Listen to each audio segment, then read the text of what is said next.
सीधे लिए चलते हैं आपको हिसार, जहां पर हिसार में बरवाला से राहुल गांधी जनता को संबोधित कर रहे हैं। क्या कुछ कह रहे हैं आप भी सुने। बायोलॉजिकल, पूरा Hindustan biological, Narendra Modi non biological. आप लोग एक दूसरे से बात करो, नरेंद्र मोदी सीधे भगवान से बात करेंगे।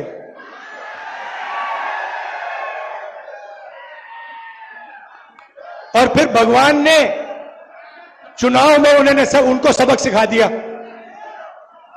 उत्तर प्रदेश में अवधेश सिंह ने अयोध्या में बीजेपी के कार्यकर्ता को हराया है। रियलिटी है।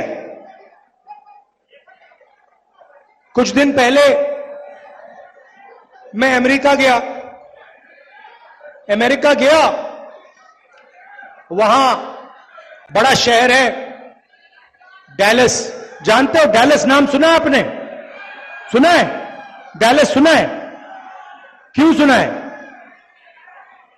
मैं बताऊं, क्योंकि हरियाणा से हजारों युवा यहां से भागकर डैलस जाते हैं, अमेरिका जाते हैं। हरियाणा में उनको रोजगार नहीं मिल सकता, हरियाणा में उनका भविष्य नहीं है। इसलिए ये सारे के सारे 15-20 हजार हरियाणा के युवा हिंदुस्तान से गए, टर्की गए, टर्की से कजाकिस्तान, कजाकिस्तान से साउथ अमेरिका, साउथ अमेरिका का पूरा चक्कर काटा, उसके बाद पनामा के जंगल से निकलते हुए अमेरिका गए। यहां उनको कुछ है नहीं, कुछ कर नहीं सकते यहां। जब मैं वहां पहुंचा, हमारे एक कार्यकर्ता ने मुझे कहा कि देखिए आप राहुल जी, जो हरियाणा से यहां लोग आए हैं, अलग अलग डिस्ट्रिक्ट से आते हैं, उनसे मिलिए आप। मैंने सोचा अच्छा आइडिया है, देखता हूं हरियाणा से जो लोग, भैया ध्यान से, ध्यान से, आपको नहीं गिरना है, बीजेपी को गिराना है।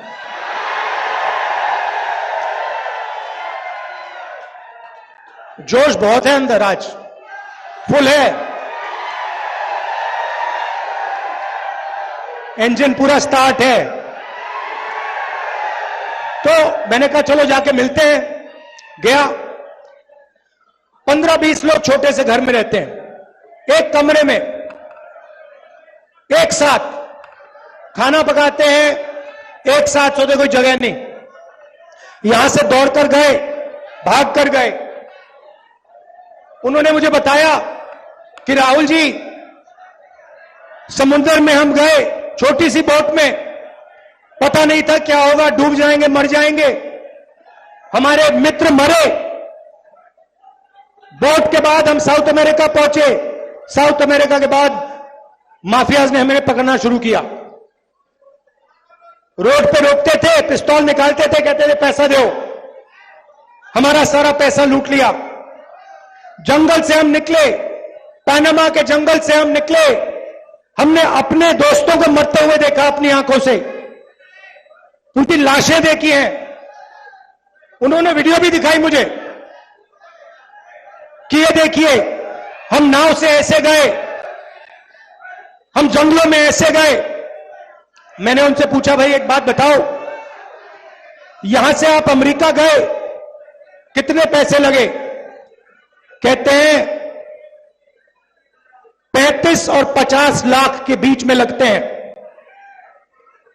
मैंने उनसे पूछा, भैया आप जा रहे हो, अगर आपके पास 35 लाख रुपया है तो आपने हरियाणा में बिजनेस क्यों नहीं खोला, छोटी सी दुकान क्यों नहीं चलाई? कहते राहुल जी, हरियाणा में आज 35 लाख 50 लाख के साथ भी बिजनेस नहीं खोला जा सकता है। हरियाणा में सिर्फ बेरोजगारी है और महंगाई है। यहां पे अगर कोई युवा सपना देखना चाहता है तो सिर्फ अमेरिका का सपना देख सकता है, और कोई सपना बचा ही नहीं। उन्होंने मुझे बताया। मैंने उनसे पूछा, भैया बताओ, ये 35 लाख 50 लाख रुपए आपने लिए, कहां से लिए? आधों ने कहा, राहुल जी हमने अपनी जमीन बेची। दूसरों ने कहा हमने कर्जा लिया। किस रेट पे कर्जा लिया? 2% महीने का, 24% पर हमने कर्जा लिया। मैं सोच रहा था, हरियाणा के युवाओं के लिए बैंक के दरवाजे बंद, छोटे दुकानदारों के लिए, स्मॉल एंड मीडियम मैन्युफैक्चरर्स के लिए बैंक के दरवाजे बंद, अदानी के लिए बैंक का दरवाजा खुला। आपका कर्जा माफ नहीं हो सकता। वो जो अमेरिका गए हैं उनका कर्जा माफ कभी नहीं होगा, मगर अदानी जैसे लोगों का 16 लाख करोड़ रुपए कर्जा माफ हो सकता है। किसानों का नहीं होगा, मजदूरों का नहीं होगा, अरबपतियों का होगा। कैसा हिंदुस्तान है? जिनको जरूरत है उनको नहीं मिलता है, जिनके पास पैसे की कोई कमी नहीं है, अगर उन्हें 1 लाख करोड़ रुपए चाहिए 1 लाख दे देते हैं, 2 लाख करोड़ रुपए चाहिए 2 लाख करोड़ रुपए लो। फिर उन्होंने मुझे कहा अमेरिका में कि राहुल जी एक काम कीजिए, आप हमसे तो मिल लिए, मगर हमारे बच्चे जो हैं, हमारे परिवार हैं, वो हिंदुस्तान में है। हम अब अमेरिका आ गए हैं, हम वापस नहीं जा सकते। अगर हम यहां से निकल गए हमें वापस नहीं आने देंगे। ग्रीन कार्ड नहीं है, 10 साल लगेंगे ग्रीन कार्ड के लिए। राहुल जी एक काम कीजिए, आप हमारे बच्चों के पास जाइए, परिवार के पास जाइए और उनसे कहिए कि उनको डरने की कोई जरूरत नहीं है, उन्हें रोने की कोई जरूरत नहीं है। हम अमेरिका में हैं, हम काम कर रहे हैं, उनको घबराने की जरूरत नहीं है।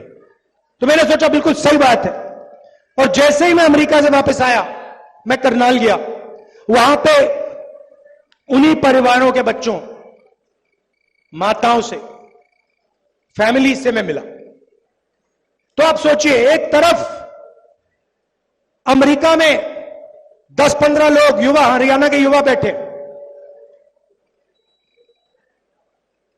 कंप्यूटर में उनका चेहरा, दूसरी तरफ हम करनाल में, हमारे साथ उन युवाओं के परिवार, छोटे छोटे बच्चे, माताएं, भाई बहन, सब एक साथ।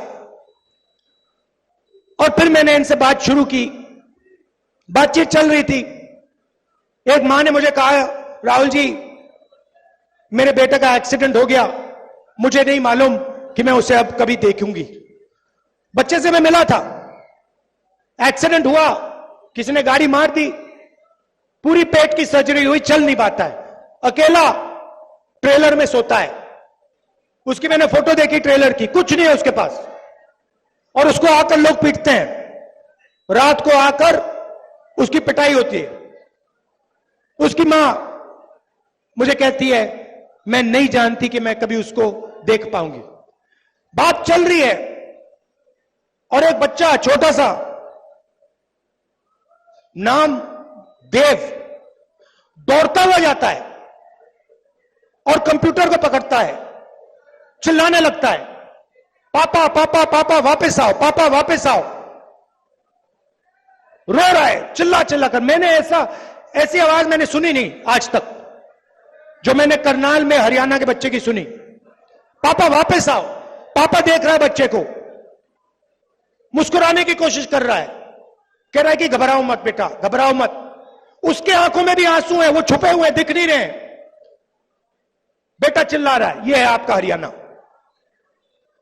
बाप उधर, उसके आंख में आंसू, वो दिखा नहीं पा रहा है। बेटा इधर चिल्ला रहा है,